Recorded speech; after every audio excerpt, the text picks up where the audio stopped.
ദാമ്പത്യ ബന്ധത്തിലെ പ്രശ്നങ്ങൾ കുടുംബാംഗങ്ങൾ ഒന്നിച്ചിരുന്ന് ചർച്ച ചെയ്ത് പരിഹരിക്കേണ്ടതാണ്. മക്കളെ ഓർത്തെങ്കിലും പരസ്പരം വിട്ടുവീഴ്ച ചെയ്യണമെന്ന് ആരും ചിന്തിക്കാറില്ല. ഒടുവിൽ ഒരാളുടെ ജീവൻ നഷ്ടപ്പെടുമ്പോഴാണ് തിരിച്ചറിവുണ്ടാവുക. ആലപ്പുഴ ആറാട്ടുപുഴ സ്വദേശി വിഷ്ണുവിൻ്റെ മരണത്തിലേക്ക് നയിച്ചതും ഭാര്യയുമായുള്ള പ്രശ്നങ്ങളാണ്.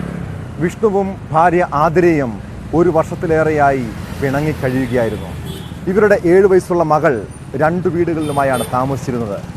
കഴിഞ്ഞ രാത്രി മകളെയും കൂട്ടി ഭാര്യ വീട്ടിലെത്തിയ വിഷ്ണു അവിടെ ബഹളം വെച്ചു. പിന്നീട് കേട്ടത് യുവാവിൻ്റെ മരണവാർത്തയാണ്. ഭാര്യയുടെ ബന്ധുക്കൾ ചേർന്ന് മർദ്ദിച്ച് കൊലപ്പെടുത്തിയെന്നാണ് പരാതി. സംഭവത്തിൽ ഭാര്യ ആതിരയെയും 3 ബന്ധുക്കളെയും പ്രതിയാക്കി തൃക്കുന്നപ്പുഴ പോലീസ് കേസെടുത്തിട്ടുണ്ട്.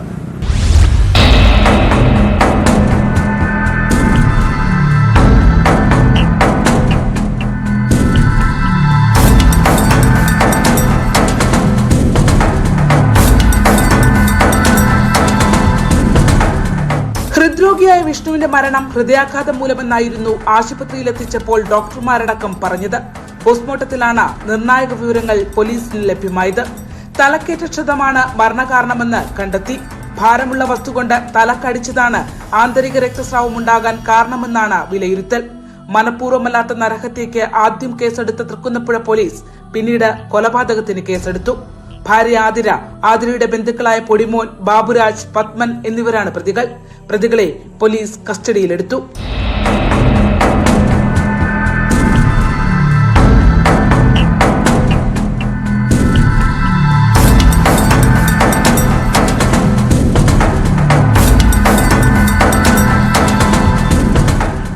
കൊലയിലേക്ക് നയിച്ച സംഭവം ഇങ്ങനെ.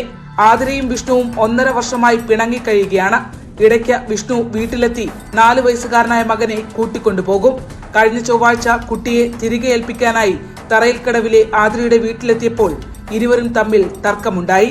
ബഹളത്തിനിടയിൽ തൊട്ടടുത്ത് താമസിക്കുന്ന ആതിരയുടെ അച്ഛന്റെ സഹോദരങ്ങളെത്തി വിഷ്ണുവിനെ മർദ്ദിക്കുകയായിരുന്നു.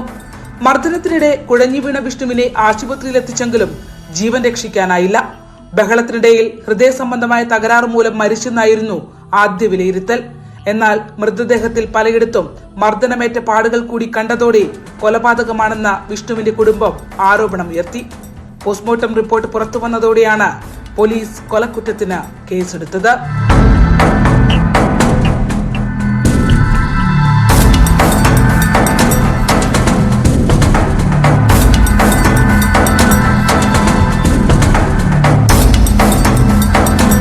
ന്യൂസ് 18 ആലപ്പുഴ.